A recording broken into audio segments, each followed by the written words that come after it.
கர்த்தராகிய இயேசுவின் இனிமையுள்ள நாமத்தில் நான் உங்களை வாழ்த்துகிறேன், வரவேற்கிறேன். ராத்திரி வேளையிலும் தேவனுடைய வார்த்தையுமாய் உங்களோடு கூட ஆயிருக்க தேவன் கிருபை செய்திருக்கிறார். அவர் உண்மையான தேவன், நம்மை ஆசீர்வதிக்கிறவர். அவர் நம்மோடு கூட இருக்கிற நல்ல தகப்பனாய் இருக்கிற தேவன். கர்த்தருடைய பிள்ளைகளே, நாம் இந்த நாளுகளில் விசுவாசத்தோடு நம்பிக்கையோடு தேவனை தேடி வந்திருக்கிறோம். அவர் நம்மை ஒருபோதும் கைவிட மாட்டார்.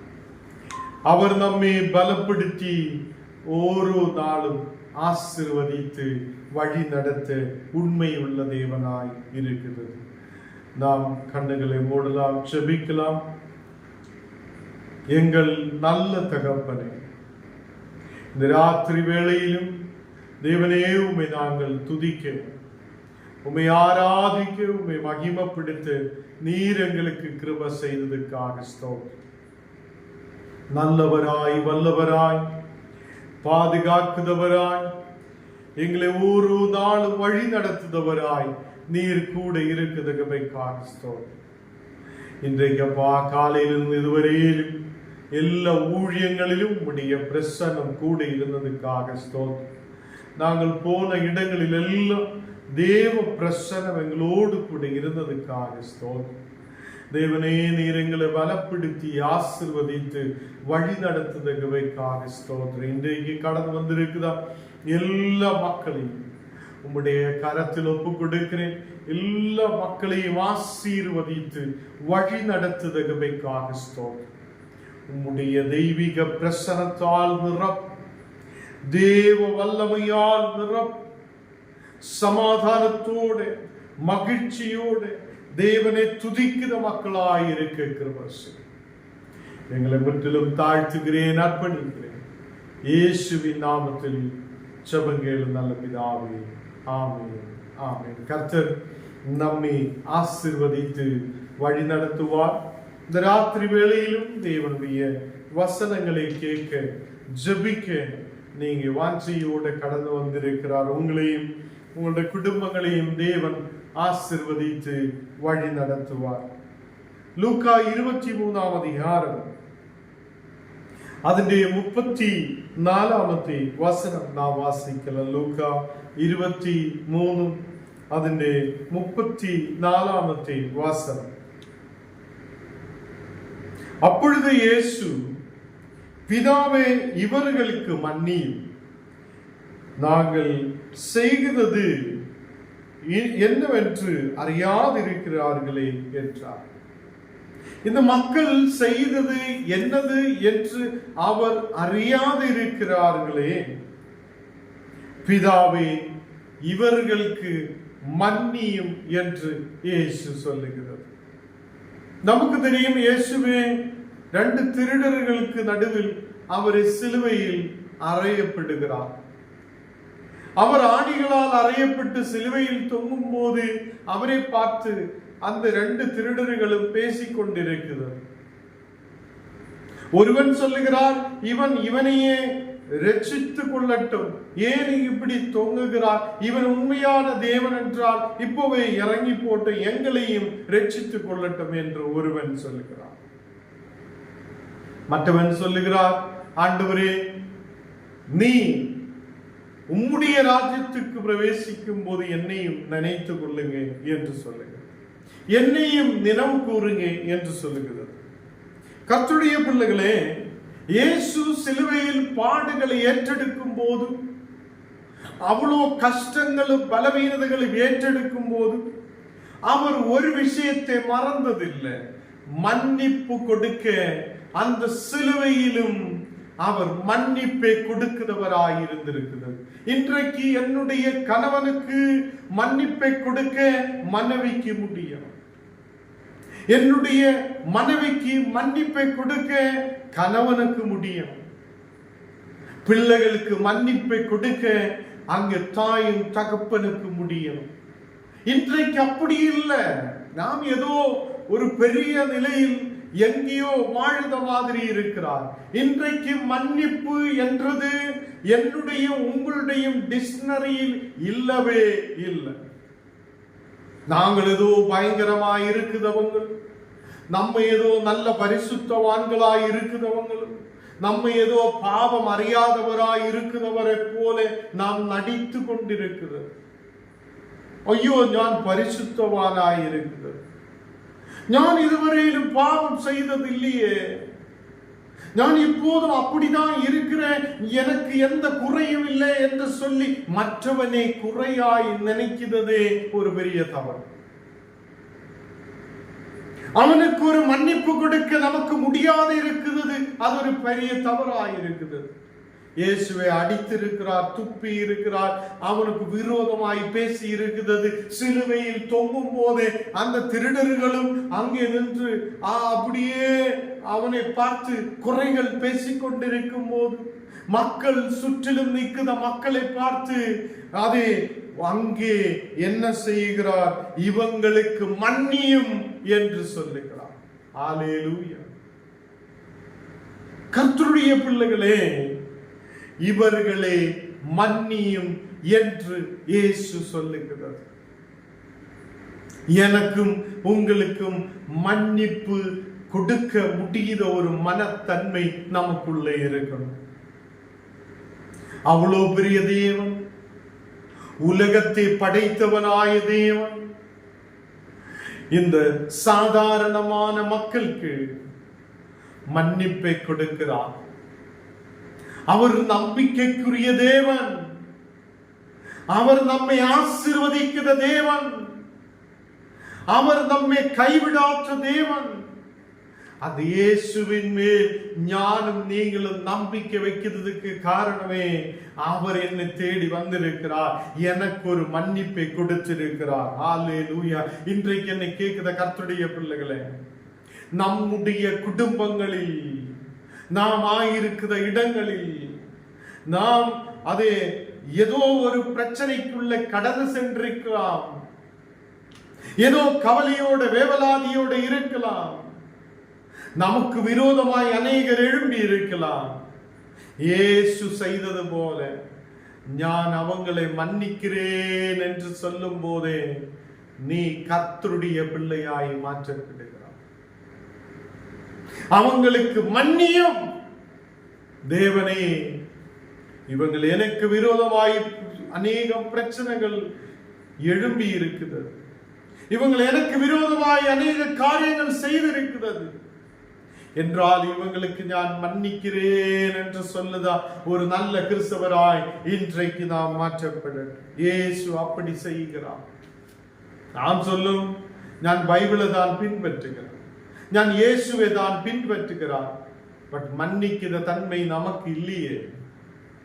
பிள்ளை ஏதோ ஒரு தவறு செய்தால் அதை மன்னிக்கிறதுக்கான ஒரு மனத்தன்மை நமக்கு இல்லையே. கணவன் ஏதோ ஒரு தவறு செய்தால் அதை மன்னிக்கிறதுக்கான மனத்தன்மை நமக்கு இல்லையே. மனைவி ஏதோ நமக்கிட்ட ஒன்று சொல்லும் போது அதை கேட்கிறதுக்கான ஒரு மனத்தன்மை நமக்கு இருக்கிறது இல்லையே. நாளுகளில் நாம் யாருக்காகையோ வாழ்கிறார், எப்படியோ நம்முடைய வாழ்க்கை கொண்டு போய் கொண்டிருக்கிறது. கர்த்தருடைய பிள்ளைகளே, நாம் ஒரு குமிழ போல இருக்கிறது, நாம் ஒரு புல்லு போல இருக்கிறது. இன்றைக்கு இருக்கும், நாளைக்கு இருக்காது. அது நான் நினைத்து கொள்ளுத மனிதன் கர்த்தரை நம்பும். நாம் என்றைக்கும் இந்த உலகத்தில் இருக்க முடியாது. செல்வங்கள் சேர்த்து வைக்கிறது எடுத்துக்கொண்டு போக முடியாது. இந்த உலகத்தில் நாம் எதையெல்லாம் நேடினாலோ அதெல்லாம் வியர்த்தமாய் இருக்கிறது.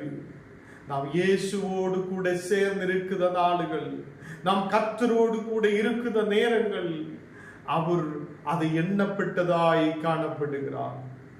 அவர் நம்மை ஆசீர்வதிப்பார். கர்த்தருடைய பிள்ளைகளே, இந்த நாளுகளில் மனிதனை நேசிக்காமல் இருக்கிற நாளுகள், மனிதனுக்கு விரோதமாய் எழும்புத நாளுகள், இது கடைசி காலமாய் காணப்படுகிறது.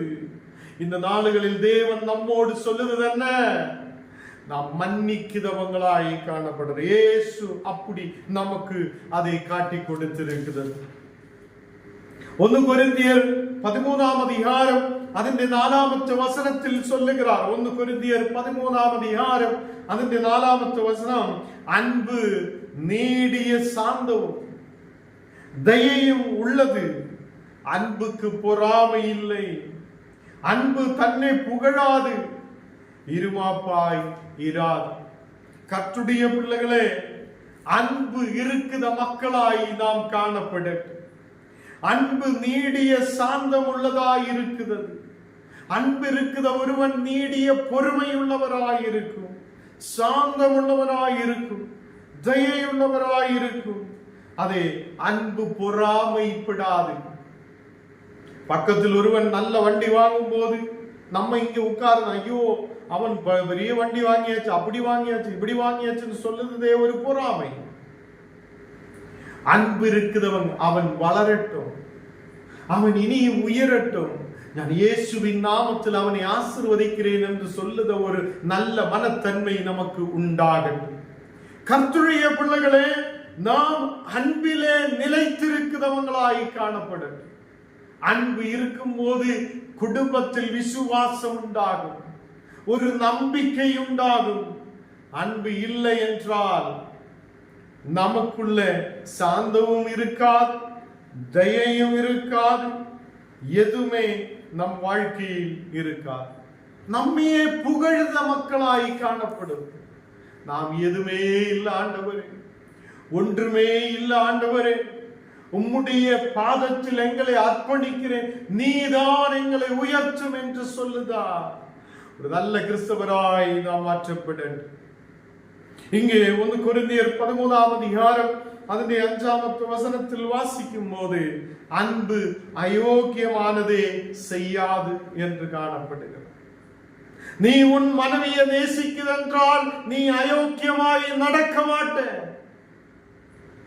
நீ உன் கணவனை நேசிக்கிறதென்றால் நீ அயோக்கியமாய் நடக்க மாட்ட.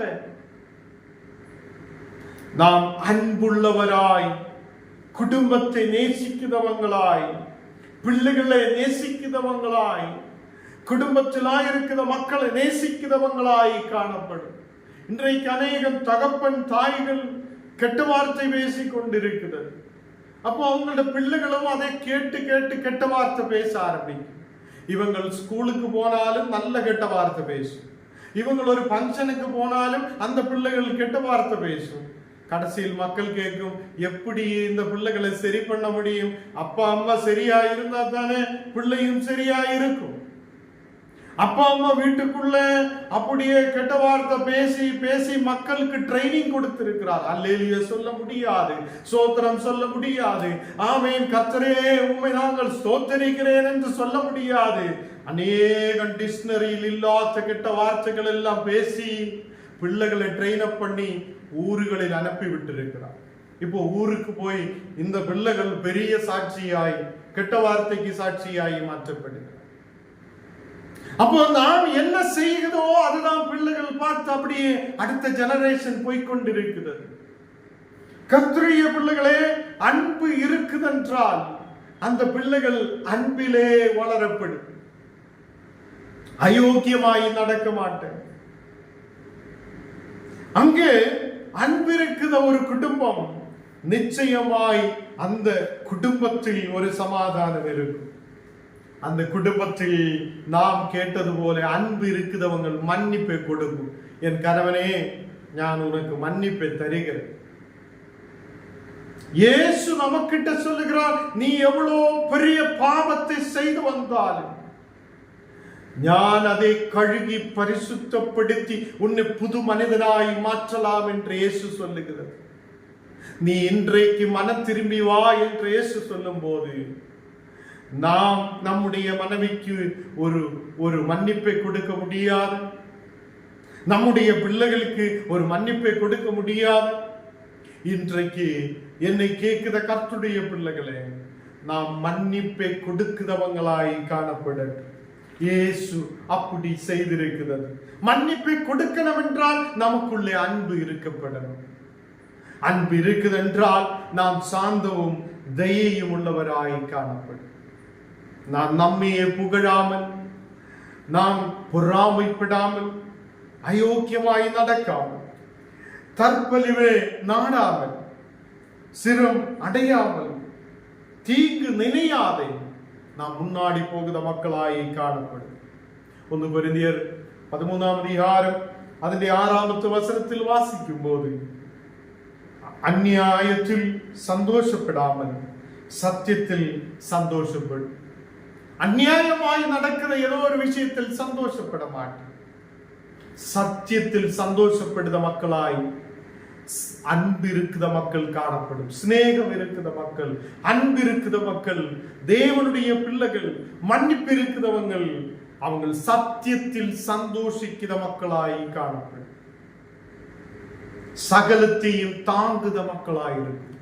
இன்றைக்கு இந்த வசனம் கேட்கிற கர்த்தருடைய பிள்ளைகளே, நமக்கு முன்னாடி ஒரு பிரச்சனை வரும்போது நாம் என்ன செய்கிறோம்? நமக்கு சகிக்க முடியாது இருக்கு. ரொம்ப கோபம் எரிச்சல் வரும். அவனை அடிச்சு போடலாமா என்று நினைக்கும். இப்பதான் உனக்கு பொறாமை, இப்பதான் உனக்கு அது ஒரு பொறுமை வேணும். இப்பதான் உனக்கு ஒரு பொறுமை இருக்கணும், சாந்த குணம் இருக்கணும், தயை இருக்கணும். ஆண்டவரே, நான் அவங்களுக்கு சொல்லி புரிய வைத்து அவங்களுக்கு ஒரு மன்னிப்பை கொடுக்கிறேன் என்று சொல்லுதா ஒரு நல்ல மனத்தன்மை நமக்கு இருக்கட்டும். சகலத்தையும் தாங்குத மக்களாய் இருக்கட்டும். சகலத்தையும் விசுவசிக்கிற மக்களாய் இருக்கட்டும். சகலத்தையும் நம்புதவங்களாய் காணப்படுது. இதெல்லாம் எப்ப நடக்கும்? நமக்குள்ள அன்பு இருக்குது என்றால். அன்பு நீடிய பொறுமையும் சாந்தமும் தயையும் உள்ளவதாயிருக்கும். நல்ல அன்பு இருக்கிறவங்க சகலத்தையும் தாங்குதவங்களாயிருக்கும். சகலத்தையும் விசுவசிக்கிறவங்களாயிருக்கும். சகலத்தையும் நம்புதவங்களாயிருக்கும். சகலத்தையும் சகிக்கும். இன்றைக்கு என்ன நடக்குதார் என்று தெரியுமா? நான் ஒரு இடத்தில் அப்படியே ஜபிக்கிறதுக்காக உட்கார்ந்துட்டு ஒரு மலை பகுதியில் இருக்கும் போது சில பேர் அங்க கூடி இருந்து பேசிக் கொண்டிருக்கு. அந்த பேசின மக்கள் யாரு என்ன அது நமக்கு தெரியாது. பட் அவங்க சொல்லுகிறார், அவங்க குடும்பத்திலே பிரச்சனைகளை எடுத்தெடுத்து சொல்லுகிறார். நான் ஒரு தவறு செய்தாச்சு, என் கணவனே திருமணம் பண்ணியதே பெரிய பிரச்சனை ஆயிடுச்சு என்று சொல்லி அங்க கணவனுக்கு விரோதமாய் பேசிக் கொண்டிருக்கிறார். இவங்க எதுக்காக வந்திருக்கிறார்? ஜெபிக்க வந்திருக்கிறார். இப்ப என்ன செய்கிறார்? கணவனுக்கு விரோதமாய் பேசுகிறார். எப்போ 10 வருஷம் முன்னாடி திருமணம் பண்ணியது தவறாயிடுச்சுன்னு இப்ப சொல்லுகிறார். பிள்ளைகள் எல்லாம் பிறக்கப்பட்டு பிள்ளைகள் எல்லாம் வளர்ந்து நல்லபடி இருக்கிற மக்கள் இன்றைக்கு சில பேர் இப்படியே இருக்கிறார். வாழ்க்கை முழுவதும் நான் திருமணம் பண்ணியது சரியா இல்ல, எனக்கு நல்ல கணவன் கிடைத்தில்ல, எனக்கு அதாயிடுச்சு, எனக்கு இதாயிடுச்சு, எனக்கு நல்ல மனைவி இல்ல, எனக்கு அப்படி ஆயிடுச்சு இப்படி ஆயிடுச்சுன்னு சொல்லி குறை பேசி உன்னுடைய வாழ்க்கையை முடித்து விடுத. நீ சொந்த மனைவியை வைத்துட்டு சொந்த மனைவியை நல்லபடி நேசிக்க முடியாது, அவங்கிட்ட நேரடியே பேச முடியாது இருக்கிற எத்தனையோ கணவன். கர்த்தருடைய பிள்ளைகளே, இந்த நாளுகளில் நம்முடைய வாழ்க்கையில் நாம் எப்படி போகிறார் என்று நினைக்கிறோம். நம்முடைய வாழ்க்கையில் அன்பு இருக்குதா இல்லையா என்று நாம் நினைத்து பார்க்கணும்.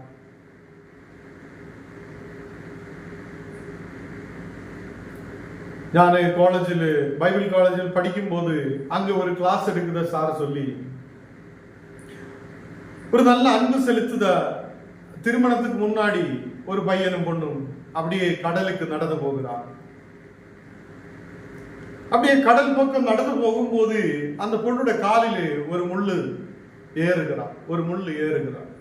உடனே செல்லமே தங்கமே உன்னை காலை காட்டு, நான் உடனே முள் எடுத்து தரலாம் என்று சொல்லுகிறார். ஒரு 5 வருஷம் கழிச்சு, திருமணம் கழிஞ்சு 5 வருஷம் கழிச்சு அதே மாதிரி போகும்போது முள்ளு ஏறும்போது இந்த கணவன் என்ன சொல்லுகிறார்? உனக்கு கண் இல்லையா? பார்த்து போக முடியாதா? நல்லபடி போக முடியாதா? அன்னைக்கு இருந்த அன்பு இன்னைக்கு இல்ல. அன்னைக்கு சொல்லிய செல்லவும் ஒண்ணுமே இன்னைக்கு இல்ல. கர்த்தருடைய பிள்ளைகளே, மனிதன் மாற்றத்துக்குள்ள கடந்து செல்லுகிறார். அன்போடு நம்முடைய கூட இருக்கிற மக்களை அன்போடு பேச முடியாத இருக்கிற மக்கள்,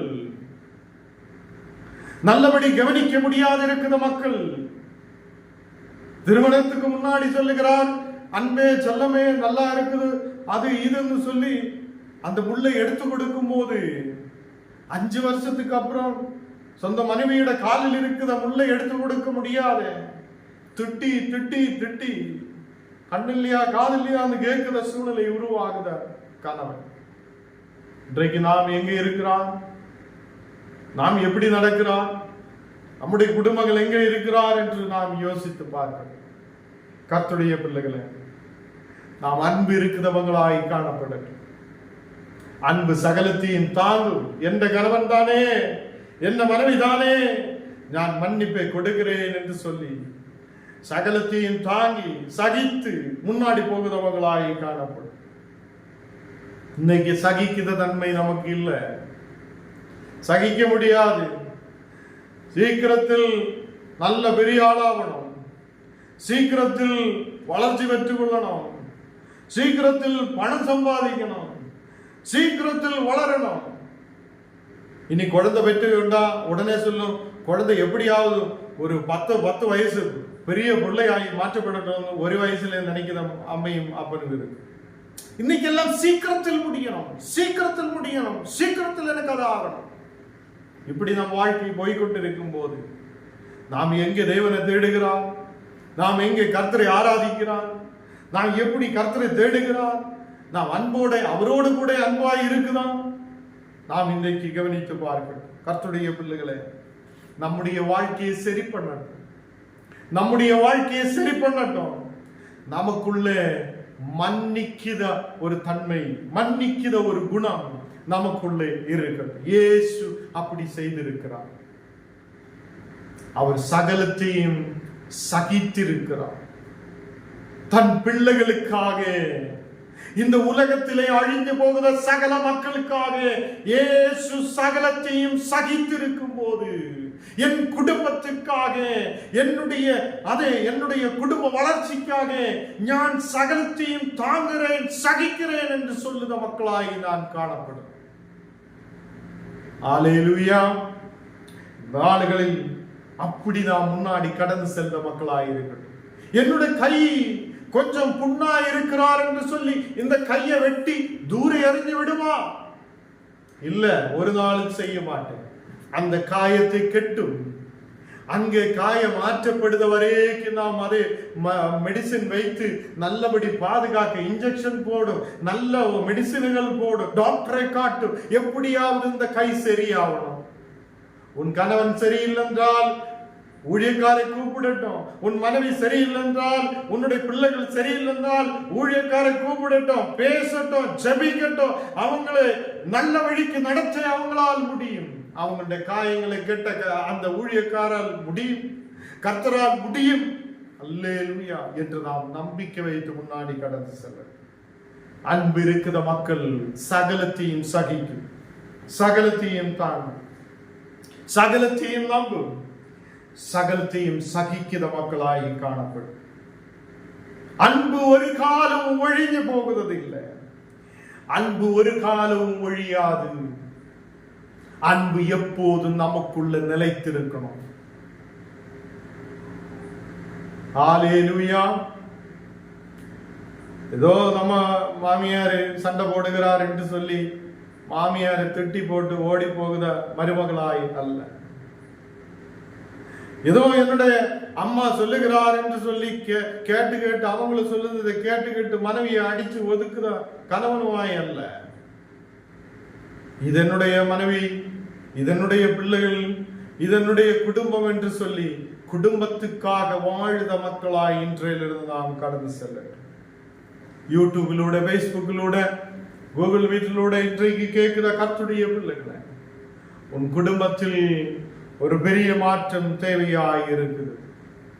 இன்றைய தினம் ஒரு பெரிய அன்புள்ள மக்களாய் நாம் காணப்படும். அன்பு ஒரு காலமும் ஒழியாது. தீர்க்க தரிசனங்களாலும் ஒழிந்து போகும், அந்நிய பாஷைகள் ஒழிந்து போகும். அறிவு ஒழிந்து போகிறதாய் இருக்கிறது. நேசிக்கிற மக்கள், அன்பு செலுத்துத மக்கள், அந்த அன்பு ஒரு காலம் ஒழிந்து போகாததாய் இருக்கு. இயேசு நம்மேல் வைத்த அன்பை பாருங்க. அவர் எவ்வளவு பாடுகளை ஏற்றெடுத்திருக்கிறார். அவர் எவ்வளவு கஷ்டங்களை ஏற்றெடுத்திருக்கிறார். நிந்தைகள், அவமானங்கள், கஷ்டங்கள், சரீர பலவீனங்கள் ஏற்றெடுத்தது எனக்காக, உனக்காக, உன் குடும்பத்துக்காக என்று நம்பிக்கை வைக்கட்டும். அவர் நம்மேல் அன்பு கூர்ந்த தேவனாய் இருக்கிறார். நம்முடைய அறிவு குறைவுள்ளதாய் இருக்கிறது. நம்முடைய ஞானம் குறைவுள்ளதாய் இருக்கிறது. நம்முடைய தீர்க்க தரிசனம் சொல்லுவதும் குறைவுள்ளதாய் காணப்படுகிறது. நிறவானது வரும். நிறவானது வரும்போது குறைவானது ஒழிந்து போகும். நிறவான கிறிஸ்து உங்கள் வீட்டுக்குள்ளே கடந்து வரட்டும். நிறவான கிறிஸ்து உங்கள் மனசுகளில் கடந்து வரட்டும். நிறவான கிறிஸ்து உங்களோடு கூட இருக்கட்டும். அவர் உங்களை நிறவாய் வழி நடத்துவார். உன்னுடைய குறவுகளை மாற்ற, உன் கணவனுடைய குறவுகளை மாற்ற, உன் மனைவியுடைய குறவுகளை மாற்ற, உன்னுடைய பிள்ளைகளுடைய குறவுகளை மாற்ற இயேசு உண்மையுள்ளவர் என்று விசுவசித்து நாம் ஜெபத்தோடு முன்னாடி கடந்து செல்லட்டும். ஹல்லேலூயா.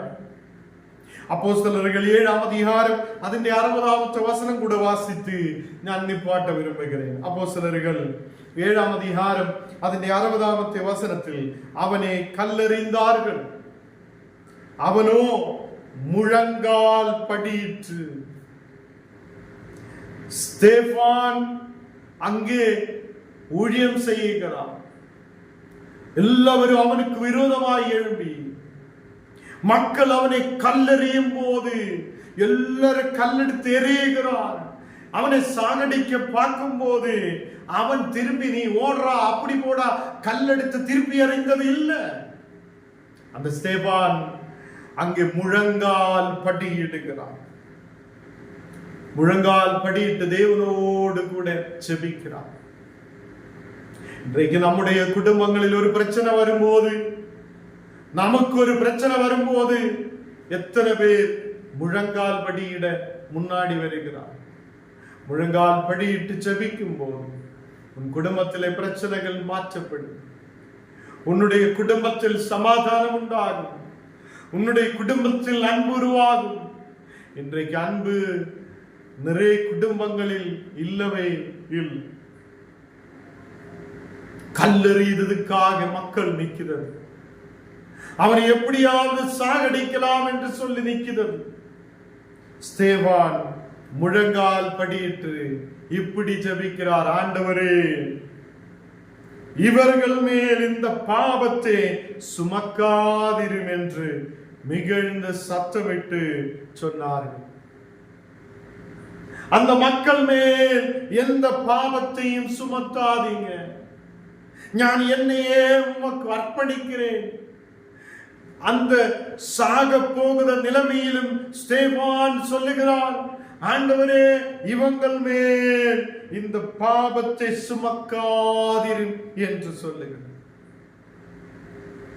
அந்த ஸ்தேவானை எரிந்த மக்களை பார்த்து, இவங்களெல்லாம் நாசமா போகட்டும், இவங்களெல்லாம் அழிஞ்சு போகட்டும், இவன் சரியில்லை, இவங்களெல்லாம் சத்து போகட்டும் என்று சொல்லியது இல்லை.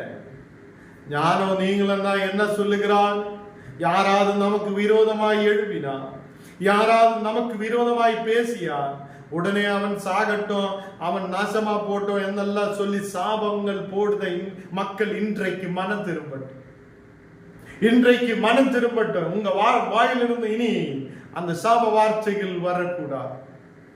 நாடுகளில் ஸ்தேவான் சொல்லியது பாருங்க, முழங்கால் படியிட்டு, ஆண்டவரே, இவர்கள் மேல் இந்த பாவத்தை சுமக்காதீர். என்னை சாகடிக்க போகிறார், நான் இப்போ சாக போகிறார். இந்த நிலைமையிலும் என்னை சாகடித்தவங்களுக்கு மேல் அந்த பாவத்தின் பழி போடாதீங்க, அவங்களே மன்னிக்குதா ஸ்தேவான். இன்றைக்கு எனக்கும் உங்களுக்கும் ஒரு மன்னிக்கிற குணம் உண்டாகட்டும். ஒரு அன்பு நமக்குள்ள உண்டாகட்டும். ஒரு மன்னிப்பு நமக்குள்ளே உண்டாகட்டும். யாரையும் பார்த்து சாபம் சொல்லாதீர்கள். உன் சத்துருவை நேசியுங்கள். உன் சத்துரு தேவையோடு இருக்கும்போது, பசியோடு இருக்கும்போது அவனுக்கு சாப்பாடை கொடுங்கள். அவனுடைய ஆடோ மாடோ அவனுடைய கழுதையோ அது அப்படியே போய்விடும் போது அதை திருப்பி கொண்டு வந்து அவனுடைய வீட்டுக்கு விடுங்கள். இப்படி தேவ வசனம் நம்மோடு பேசிக் கொண்டிருந்தது. கடைசியாக இன்றைக்கு தேவன் நம்மோடு பேசுது. நாம் நம்மை எரிய பார்க்குதவங்களே, நம்மை கொலை பண்ண பார்க்குதவங்களுக்கு முன்பாக, நமக்கு விரோதமாய் எழும்புதவங்களுக்கு முன்பாக, நம்மை அழிக்க பார்க்குதவங்களுக்கு முன்பாக, குடும்பத்திலே உள்ள மக்கள் நம்மை தள்ளிவிடுத சூழ்நிலையிலும் நாம் முழங்கால் படியிட தேவனுக்கு முன்பாக நம்மை ஒப்பு கொடுக்கட்டும். நம் குடும்பங்களை ஒப்பு கொடுக்கட்டும். கர்த்தரே, இவங்களுக்கு மேல் பாவங்களை சுமத்தாதிரும், அவங்களுக்கு ஒரு மன்னிப்பை கொடும் என்று சொல்லுதா மக்களாய் நாம் காணப்படட்ட தேவன் இந்த ராத்திரி வேளையில் நம்மை ஆசீர்வதித்து வழி நடத்துவார். எல்லாரும் கண்ணுகளை மூடலாம், ஜெபிக்கலாம். தேவனே பரிசுத்த பிதாவே, ராத்திரி வேளையில் அப்பா நீர் கொடுத்த வசனங்களுக்காக ஸ்தோத்திரம். உம்முடைய தெய்வீக பிரசனத்தால் நீர் எங்களை நிரப்பும். நாங்கள், எங்கள் குடும்பம், எங்கள் கணவன், எங்கள் பிள்ளைகள், எங்கள் மனைவி இப்போ எந்த இடத்தில் இருக்கிறார் என்று யோசிக்க இன்றைக்கு வசனத்திலூടെ நீர் பேசினவைக்காக ஸ்தோத்திரம். ஆண்டவரே, நல்ல மன்னிக்கிற குணமுள்ளவராயிருக்க, மன்னிக்கிற மக்களாயிருக்க, இயேசு மன்னித்தது போல நாங்களும் மன்னிக்கிற மக்களாயிருக்க நீர் கிருபை செய்ததுக்காக ஸ்தோத்திரம். இன்றைய நாங்கள் எங்கள் சத்துருக்களை நேசிக்க, சத்துருக்களுக்காக ஜெபிக்க ஆண்டவரே நீர் கிருபை செய்ததுக்காக ஸ்தோத்திரம். குடும்பங்களுக்குள்ள தெய்வீக அன்பு உண்டாகட்டும், தெய்வீக சமாதானம் உண்டாகட்டும், ஒரு விடுதல் உண்டாகட்டும், ஒரு வெற்றி உண்டாகுதற்காக ஸ்தோத்திரம். எங்களை விட்டிலும் தாழ்த்துகிறேன், அர்ப்பணிக்கிறேன். இன்றைக்கு வந்த எல்லா மக்களையும் நீர் தொடும், ஆசீர்வதித்து பலப்படுத்து, பாதுகாப்பு கொண்டு இந்த மக்களுக்கு சுற்றிலும் தேவ வல்லமை இருக்கட்டும். இயேசுவின் நாமத்தில் ஜெபங்கள் நல்ல பிதாவே, ஆமீன். என் ஆத்மாவே கர்த்தரை ஸ்தோத்திரி, என் முழுவதுமே பரிசுத்த நாமத்தை ஸ்தோத்திரி. என் ஆத்மாவே கர்த்தரை ஸ்தோத்திரி. கர்த்தர் செய்த சகல உபகாரங்களும் மறவாதே. ஆமீன்.